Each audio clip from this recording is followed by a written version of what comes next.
Salam sejahtera saudara yang kekasih di dalam nama Tuhan Yesus Kristus. Kembali kita bertemu di dalam dimensi iman Kristiani. Belajar memahami fenomena kesembuhan di dalam Alkitab sangat unik. Ada berbagai cara yang Tuhan kerjakan, menunjukkan kemahaannya yang tak bisa kita tebak dengan sederhana, apalagi mengurung dalam genggam pemahaman kita. Itu akan menjadi ironi yang sangat mengerikan. Karena itu mari kita melihat bagaimana ada sebuah kesembuhan tanpa pernah bertemu. Ini menjadi menarik bukan? Namun sebelum lanjut kita berdoa dulu. Kami bersyukur, kami berterima kasih ya Tuhan untuk waktu yang Tuhan berikan dalam perenungan kami akan firman hidup. Kami berdoa supaya Tuhan menolong memimpin kami sehingga kami boleh mengerti apa yang menjadi kehendak Tuhan. Supaya di dalamnya sungguh nama Tuhan dimuliakan. Berkati sertai kami dalam perenungan kami ya Tuhan, baik hamba yang berbicara, tiap saudara yang mendengarkannya. Di dalam nama Tuhan Yesus Kristus Tuhan kami bersyukur, kami berterima kasih. Amin. Saudaraku yang kekasih, kitab Injil Matius pasal 8, Matius pasal 8 ayat 5 sampai 13. Ini akan menjadi pokok pikiran kita.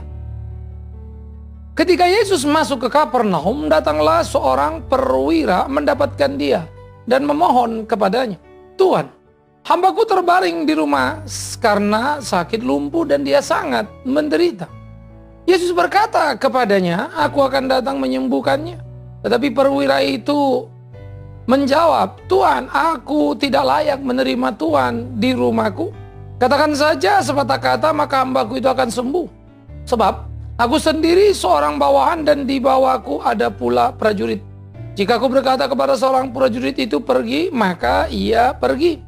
Dan kepada seorang lagi datang, maka ia datang. Ataupun kepada hambaku, kerjakanlah ini, maka ia pun mengerjakannya." Setelah Yesus mendengar hal itu, heranlah dia dan berkata kepada mereka yang mengikutnya, "Aku berkata kepadamu, sesungguhnya iman sebesar ini tidak pernah aku jumpai pada seorang pun di antara orang Israel. Aku berkata kepadamu, banyak orang akan datang dari timur dan barat dan duduk makan bersama-sama dengan Abraham, Ishak, dan Yakub di dalam kerajaan sorga. Sedangkan anak-anak kerajaan itu akan dicampakkan ke dalam kegelapan yang paling gelap. Di sanalah akan terdapat ratap dan kertak gigi." Lalu Yesus berkata kepada perwira itu, "Pulanglah dan jadilah kepadamu seperti yang engkau percaya." Maka pada saat itu juga sembuhlah hambanya. Saudaraku yang kekasih, menarik kalau kita memikirkan bagian ini. Bagaimana kita memahami sebuah kebenaran secara komprehensif, tidak terpaku apalagi memutlakkan sembuh hanya dengan menumpangkan tangan. Tidak memutlakkan dan membuat rumusan bahwa sembuh si sakit harus beriman kepada Kristus. Dalam kasus ini si sakit tidak pernah bertemu. Yang beriman adalah lain orang, yaitu tuannya atau majikannya terhadap hambanya. Maka ini menjadi menarik kalau kita pikirkan. Karena itu lagi-lagi saya katakan, kita tidak boleh menjengkal dan mengurung kuasa Tuhan. Saya pikir perlu satu kehati-hatian yang sungguh. Oleh karena itu tidak penting siapa saudara, tetapi penting siapa Tuhan yang menyembuhkan saudara. Itulah kesembuhan. Karena ini bukan tentang kita, bukan tentang saya sebagai pendeta, bukan tentang saudara sebagai umat, tetapi tentang Tuhan sebagai Tuhan yang kita sembah. Jadi menjadi sangat menyedihkan dan akan menjadi sesuatu yang mengerikan kalau kemudian kebergantungan diberikan kepada orang tertentu atas nama kesembuhan. Karena kesembuhan adalah milik dan anugerah Allah semata yang bisa dia berikan kepada siapapun dia berkenan. Termasuk saudara, dimanapun saudara ada. Nah, oleh karena itu bacaan ini mengajarkan kepada kita satu prinsip menarik. Dikatakan ada seorang perwira datang memohon kepada Kristus dan berkata, "Tuhan, hambaku terbaring di rumah karena sakit lumpuh dan dia sangat menderita." Saudara, dengan segera kita bisa membaca peta ini. Pertama, orang ini perwira, artinya jabatannya cukup tinggi, bukan? Nah, kalau dia sebagai perwira punya jabatan cukup tinggi, menjadi menarik kalau kita pikir lanjut. Pasti dia seorang Roma. Oke. Maka kalau dia seorang perwira, lalu dia seorang Roma, atau apapun paling tidak dia bekerja untuk Roma sebagai penguasa, Maka dikatakan dia mempunyai seorang hamba sakit lumpuh dan sangat menderita. Seorang perwira tinggi memikirkan hambanya dan pergi untuk atas nama hambanya kepada Kristus memohon kesembuhan. Coba pikirkan. Bukankah orang ini adalah orang yang penuh dengan cinta kasih? Bukankah orang ini penuh dengan pengertian dan simpati yang luar biasa? Sehingga ia pergi bukan untuk anaknya, ia pergi bukan untuk istrinya, ia pergi bukan untuk orang tuanya, ia pergi bukan untuk kerabatnya, tetapi dia pergi untuk hambanya. Saudara-saudaraku, ini menarik. Bahwa hamba itu sakit lumpuh, bukan dikeluarkan dari rumahnya, tapi diurusnya. Ini menarik, bahwa hambanya sakit lumpuh, dan dia terbeban untuk kesembuhan hambanya. Kita mungkin akan berkata hambanya yang baik, mungkin juga. Tetapi paling tidak, kalaupun hamba itu baik, kalau tuannya tidak baik kan juga repot. Tapi ternyata di sini, kebaikan dari tuannya yang dengan segera bisa kita deteksi. Itu dulu. Ya. Nah, jadi saudara-saudara yang kekasih, ia datang lalu menyatakan sesuatu yang sangat luar biasa di dalam kerinduannya atas penyakit lumpuh dari hambanya. Maka Yesus berkata kepadanya, aku akan datang menyembuhkannya. Saudara, mengapa Yesus menjawab seperti itu, akan datang menyembuhkannya? Bagaimanapun dengan mudah kita akan menebaknya. Pertama, ada seorang perwira yang datang kepadanya yang bukan Israel. Lalu datang untuk seorang hambanya. Tidakkah itu sudah menunjukkan simpati cukup tinggi? Dan kita juga harus bersimpati pada tindakannya, mengapresiasi. Dan sudah semestinya bukan? Kalau Yesus datang dan menolongnya. Jadi ini menjadi menarik saudaraku yang kekasih. Nah, inilah situasi yang terjadi, inilah situasi yang ada. Bagaimana kemudian dari situasi itu bergerak secara luar biasa. Dan dia memohon belas kasihan Tuhan untuk kesembuhan itu. Jadi apa yang dilakukan oleh Tuhan Yesus menarik. Yesus mau datang dan mau menyembuhkan dan mau ke rumah orang itu. Aku akan datang. Aku akan datang apa? Menyembuhkannya. Tetapi luar biasa. Si perwira itu menjawab, apa Tuhan? Aku tidak layak menerima Tuhan di dalam rumahku. Kata Tuhan adalah kata kurios. Bisa Tuhan, bisa Tuhan. Oke, kadang-kala kita memang mesti ngelihat sebetulnya yang dipakai di sini Tuhan atau Tuhan. Tuhan itu, kurios itu yang dimuliakan. Tuhan itu artinya orang tinggi, bukan? Tapi kalau Tuhan, ya yang dimuliakan dari atas manusia. Oke. Nah, kalau kita melihat di dalam bagian ini, ia memandang Tuhan Yesus dan menyebutnya Tuhan, ia respek kepada Kristus, ia menaruhkan dirinya dan merespek tinggi, padahal dia seorang perwira. Ya, maka kalau perwira Roma memberikan penghargaan apresiasi tinggi pada seorang rabi, itu luar biasa sekali. Maka kepada rabi Yesus Kristus dia berkata apa? Tuhan. Lalu apa yang dikatakannya? Tuhan, aku tidak layak menerima Tuhan. Dia lagi kemudian menempatkan dirinya sebagai seorang yang hina, sebagai seorang yang tidak layak berurusan dengan Yesus Kristus Tuhan yang suci itu. Berbeda dengan semangat orang beragama, bukan? Yang selalu merasa sangat layak berurusan dengan Tuhan Yesus Kristus. Bahkan tidak pernah merasa malu, tidak pernah merasa dosa, tidak pernah merasa najis di hadapan Allah. Berbeda dengan orang-orang Kristen yang beragama sekarang ini, yang bahkan bisa mengklaim amat sangat akrab dan dekat dengan Tuhan itu. Padahal kehidupannya tidak tentu lebih baik dari perwira ini. Saudaraku, kita harus belajar. Perwira ini ingat, dia bukan Israel. Perwira ini ingat, dia Gentile, orang kafir itu sebetulnya. Tetapi menunjukkan kualifikasi simpati yang mendalam dan kesadaran teologi yang sangat luar biasa. Aku tidak layak. Ini kesadaran teologi yang menarik. Itu terjadi pada Petrus ketika pertama kali bertemu dengan Tuhan dan berkata, jauhlah dari aku orang berdosa ini. Aku tidak layak. Tapi Yesus memilih dan memanggilnya. Kesadaran yang ada pada Yesaya ketika Tuhan mau datang kepadanya, menaruh firman-Nya di bibir Yesaya. Yesaya berteriak, aku ini orang yang najis bibir. Mengapa Tuhan datang kepadaku? Matilah aku ini. Kesadaran yang seharusnya perlu ditumbuh kembangkan dalam hidup keberimanan. Kesadaran akan kehadiran Allah yang maha suci dan luar biasa.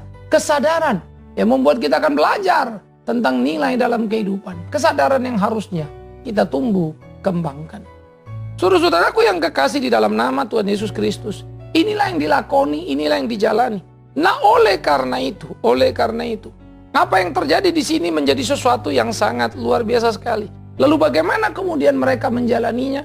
Bagaimana mereka melewati hari-harinya? Bagaimana ia mengharap kemurahan dari Tuhan sangat mengagumkan. Sehari-harinya ia begitu dekat dan bersimpati pada orang, bukan teman sejawat, bahkan hambanya atau budaknya yang ada di rumah. Tetapi orang ini adalah perwira tinggi yang penuh cinta kasih dan tahu merespek menempatkan diri, sehingga menyebut dirinya sebagai orang yang tidak layak untuk menerima Tuhan Yesus. Ingat yang saya katakan tadi, kepekaan orang Kristen justru kurang terhadap hal seperti ini. Kita overestimate terhadap nilai diri. Kita kurang mampu meneropong diri. Kita kurang mampu menilai diri. Sehingga ini menjadi kesedihan, sekaligus kecelakaan yang mengerikan dalam kehidupan orang percaya. Dan kita salah arah, saudara. Nah, oleh karena itu, apa yang terjadi di sini menjadi sangat menarik. Maka kemudian ia menyatakan kalimat dan konsep yang sangat luar biasa. Aku ini bawahan, artinya dia punya jenderal. Oke, kita anggap saja dia kapten atau kolonel begitu ya. Nah, dia punya jenderal atasan yang bisa instruksi dia. Tapi dia juga punya bawahan di bawah lain. Orang-orang yang bisa disuruhnya kerja melakukan apa saja sesuai dengan perintahnya. Maka dia menempatkan analogi yang sangat menarik, saudara. Karena itu aku sebagai atasan bisa berkata pada prajuritku datang, dan dia datang, pergi dan dia pergi, kerjakan ini dan dia kerjakan. Maka dia menempatkan diri yang berkata, aku tidak layak menerimamu. Iya. Lalu dia berkata kepadanya apa? Dan dia berkata, cukuplah Tuhan Yesus mengatakan apa saja.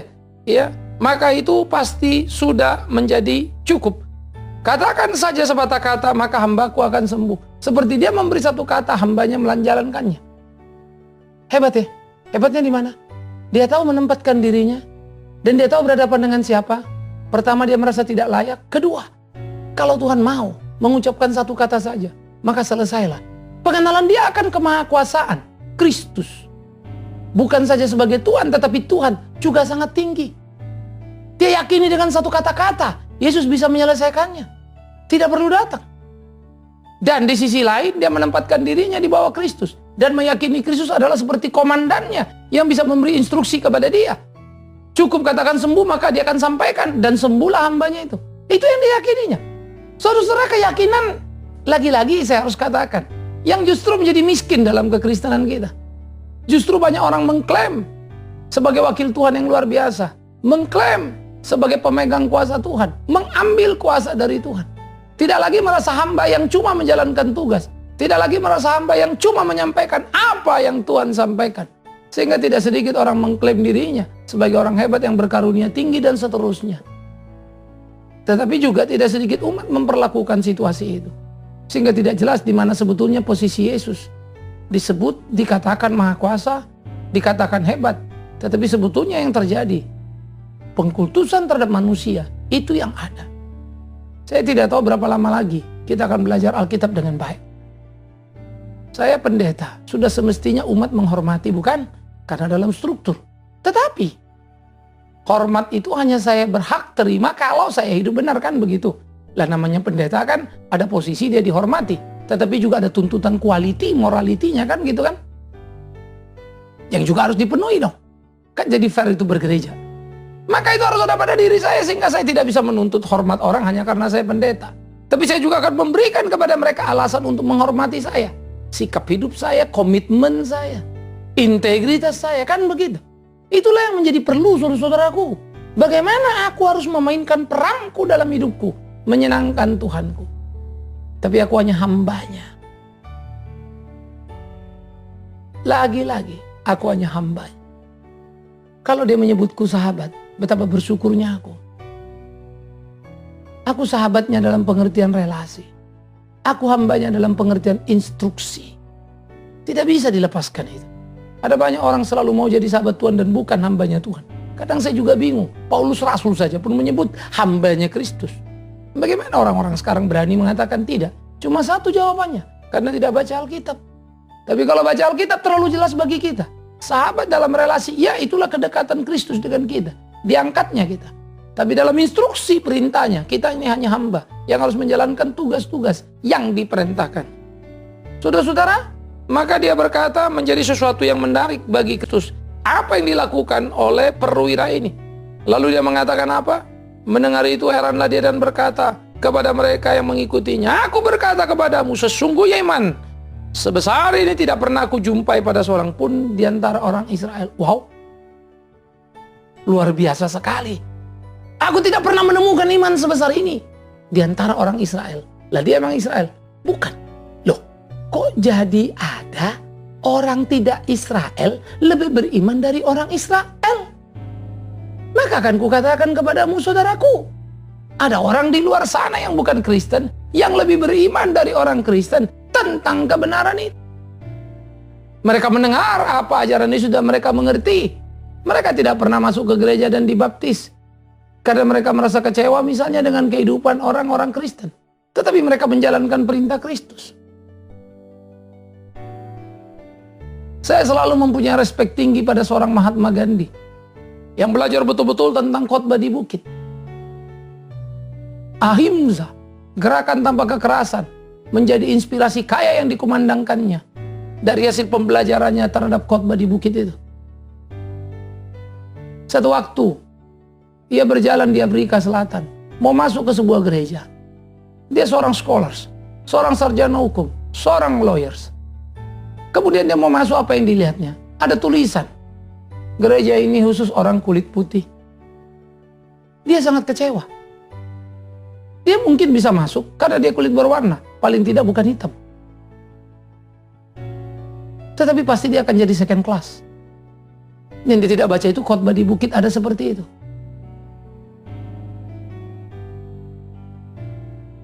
Diyakini ada tulisan pada dirinya yang kemudian menjadi pameo menarik. Ya Yesus, selangkah lagi aku jadi orang Kristen. Tapi langkahku tertunda karena melihat perilaku orang Inggris ini. Mereka menutup pintu itu. Maka apa yang dikatakannya menjadi menarik, saudaraku. Ia tidak jadi Kristen karena kecewa dengan orang Kristen. Tapi dia mengaktualisasi seluruh ajaran Yesus yang luar biasa itu. Orang Kristen terlibat dalam perang, tembak dan mati. Gandhi mencanangkan ahimsa yang menggegerkan dunia itu. Falsafah yang luar biasa, yang diwarnai pemikiran Kristus yang sangat hebat. Dia menjadi orang yang besar. Dia lebih Kristen dari banyak orang Kristen. Saya pikir ini perlu sebuah kehati-hatian. Kita belajar untuk membuka mata kita. Kan menjadi mengerikan kalau ada orang lebih bermoral dari kita. Kalau ada orang lebih dipercaya dari kita. Kalau ada orang lebih mengabdi dari kita. Saya menemukan banyak orang Kristen. Pengabdiannya jauh lebih hebat dari orang Kristen. Saya menemukan banyak orang Kristen menggerakkan banyak sekali jumlah uang. Tetapi tidak berhenti pada dirinya. Melainkan terdistribusi untuk menolong banyak orang di sekitarnya. Saya menemukan mereka itu luar biasa sekali hidupnya. Kejujuran tinggi yang sangat mencengangkan. Gaya hidup yang sangat sederhana. Mengagumkan. Punya kepekaan nurani yang luar biasa. Saudara-saudara, saya tidak sedang mengatakan salah kemewahan. Tapi saya ingin mengatakan perlunya kepekaan. Kalau kau bisa berbagi, mengapa sendiri? Perwira tinggi ini hebat. Dia tidak duduk-duduk goyang kaki, menikmati fasilitas sebagai perwira, menyuruh bawahannya ke sana sini. Ngapain repot-repot atas seorang hamba yang sudah lumpuh? Kasih pesangon, selesai. Tapi tidak. Cinta kasihnya besar, kepeduliannya hebat, dan kepercayaan kepada Kristus pun luar biasa. Ya Yesus, cukup satu kata. Orang Kristen kalau doa nggak dijawab Tuhan bisa menggugat Kenapa begini, kenapa begitu? Heran ya, tapi sebut Kristen. Percuma ada berdoa, ada lama berdoa juga nggak dijawab-jawab. Tapi sebut diri Kristen. Semua hanya bisa kemudian mengukur dan kemudian menjatuhkan vonis. Buat apa berdoa, buat apa ini, buat apa itu. Semua memvonis tentang kedaulatan keputusan Allah. Tetapi tidak ada yang berani memvonis dirinya dan menempatkan diri dengan tepat. Aku salah, aku kurang, aku tidak sungguh-sungguh. Perwira itu tahu menempatkan dirinya. Dan dia mendapatkan hormat yang luar biasa. Yesus berkata, belum pernah kutemukan iman seperti ini. Imannya telah memberi dia hormat yang hebat. Imannya telah memberi dia kemuliaan yang luar biasa. Kerendahan hati si perwira mengangkat dia menjadi orang yang mulia. Tuhan merespeknya. Menarik bukan? orang Roma, perwira, orang kaya bukan miskin, tapi rendah hati. Imam, ahli Taurat, Yahudi bangsa pilihan, malah menyalibkan Yesus. Pikirkan baik-baik selalu itu. Saya selalu gelisah kalau kemudian melihat banyak orang-orang awam yang baik-baik. Gelisah dalam pengertian apa? Pada saat bersamaan saya melihat banyak orang misalnya yang berjabatan dan bertugas sebagai pemimpin agama yang tidak baik-baik. Kan jadi ngeri ya. Mau kemana dunia ini? Karena itu rasanya penting semua kita terpanggil untuk memperbaiki diri dan hidup seperti apa yang Tuhan kehendaki. Saudara-saudaraku yang kekasih, lalu ketika dia mengatakan, ya aku berkata kepadamu sesungguhnya iman sebesar ini tidak pernah kujumpai, maka dibilangnya apa? Banyak orang akan datang dari timur dan barat dan duduk bersama-sama dengan Abraham, Ishak dan Yakub dalam kerajaan sorga. Perhatikan kalimat ini. Untuk mau mengatakan keselamatan ada pada tiap bangsa. Dan mereka terhisap kepada janji Allah lewat Abraham, Ishak dan Yakub. Ya. Sedangkan anak-anak kerajaan itu akan dicampakkan ke dalam kegelapan yang paling gelap. Di sana terdengar ratap dan kertak gigi. Si Roma ini, si perwira ini digambarkan orang dari barat timur duduk bersama dengan Abraham, Ishak, Yakub di kerajaan sorga. Tetapi banyak anak-anak kerajaan yaitu Israel. Bangsa ini yang akan dilemparkan ke neraka. Akan banyak orang-orang yang bukan Kristen duduk semeja dengan Abraham, Ishak dan Yakub. Tetapi akan banyak orang Kristen justru dilemparkan ke dalam tempat kegelapan. Karena penuh dengan kemunafikan, penuh dengan tipu daya, penuh dengan kepalsuan. Saudara, ayo kita pikirkan. Si perwira ini bukan saja mendapatkan kesembuhan bagi hambanya, tetapi dia mendapatkan justru yang lebih besar yang tidak pernah dibayangkannya. Keterikatannya dengan surga. Ucapan Kristus telah menempatkan dia pada tempat yang pas. Dalam kedaulatan keilahiannya, Kristus memandang orang ini duduk bersama Abraham, Ishak dan Yakub. Sementara ingat tadi yang saya katakan, tidak lama lagi imam-imam akan menyalibkan Yesus Kristus. Ironinya. Nah, ini yang perlu kita perhatikan. Sehingga kalau baca Alkitab, baca baik-baik, teliti baik-baik, biar Alkitab itu jadi cermin untuk kita bercermin. Jangan jadi alat yang mengeksploitasi sekedar memuaskan kita. Mau ini begini, mau itu begitu. Semua tentang maumu. Itu namanya sih bukan baca Alkitab. Baca Alkitab menaklukkan diri pada kehendak dan kedaulatan Allah yang disampaikan lewat Alkitab. Bukan mencomot apa yang cocok lalu menempelkan pada diri tentang apa yang selalu kita kehendaki. No. Nah, jadi apa yang terjadi menjadi sangat menarik. Apa yang terjadi menjadi sangat luar biasa. Oleh karena itulah Kristus berkata, pulanglah dan jadilah kepadamu seperti yang engkau percaya. Saat itu juga sembuhlah hambanya. Pulang dan dapatkan. Hambamu sudah sembuh. Maka seperti apa yang dipercayanya itu yang terjadi. Dan Yesus memang tidak pernah bertemu lagi dengan hambanya. Yesus tidak pernah melihat hambanya. Tapi hambanya itu sembuh. Nggak ada yang lihat loh. Tapi pakai perantara. Ya kan perwiranya imannya kuat. Itulah hebatnya. Jadi bukan soal si sakit itu imannya kuat apa enggak. Enggak juga kan. Tapi juga bukan soal si perwira itu hebat. Bukan juga kan.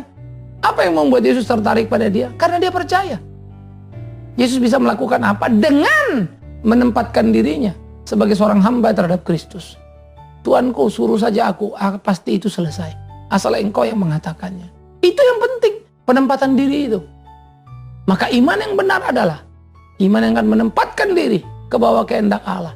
Iman yang benar adalah iman yang menempatkan diri pada kedaulatan Sang Maha Kuasa. Itu bukan mengatur. Jadi dengan iman kita begini, lalu kita atur Tuhan, kita atur apa mau kita. No. Iman justru menaklukkan diri. Maka sembuhlah hamba itu tanpa pernah bertemu dengan Yesus.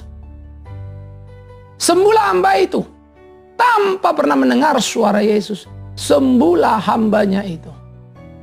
Artinya lumpuh dan berjalan, bukan? Betapa bahagianya hati hamba itu. Dia hanya seorang budak pekerja di satu rumah. Tapi Tuhannya begitu mencintainya dan mengurusnya.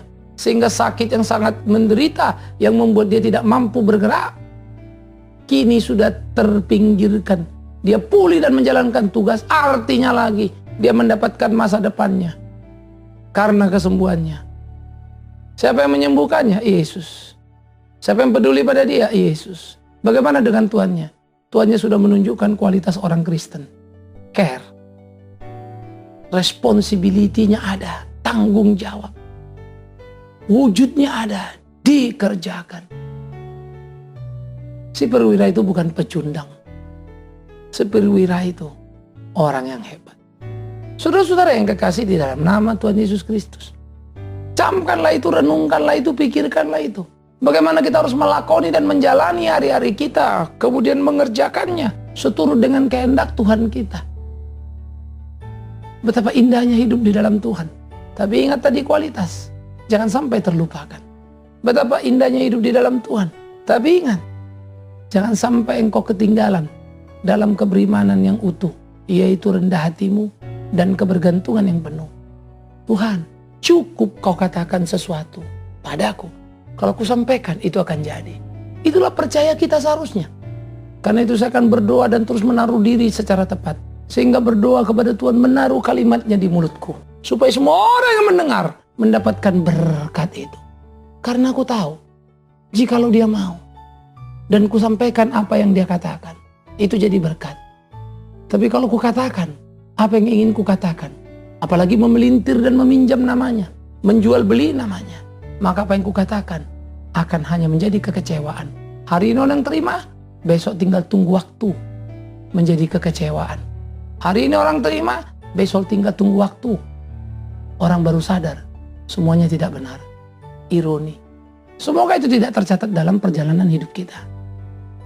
Karena itu kalau kau sakit, jangan takut. Tuhan bisa menyembuhkanmu. Itu urusan kecil. Tapi kalau kau tidak sembuh dalam doamu, belajar untuk memahami apa yang sedang Tuhan kerjakan. Itu sebab dikatakan, bersyukurlah senantiasa. Jangan cengeng.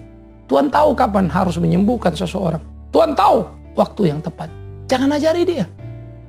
Saya pikir inilah yang menjadi penting dalam pengenalan kita. Dalam kesadaran kita akan kebenaran. Supaya kita bisa hidup seperti apa yang Tuhan mau. Tidakkah itu menjadi luar biasa, saudara-saudaraku? Ayo, bangun, tunjukkan iman yang solid itu. Mengerti Alkitab dengan struktural. Jangan lari ke kiri, ke kanan. Perhatikan baik-baik. Sehingga apa yang kita baca, itu yang kita dalam dan betul mengerti. Nggak akan lompat kiri, lompat kanan. Konsentrasi, maka kita bisa bercermin. Melihat perwira itu.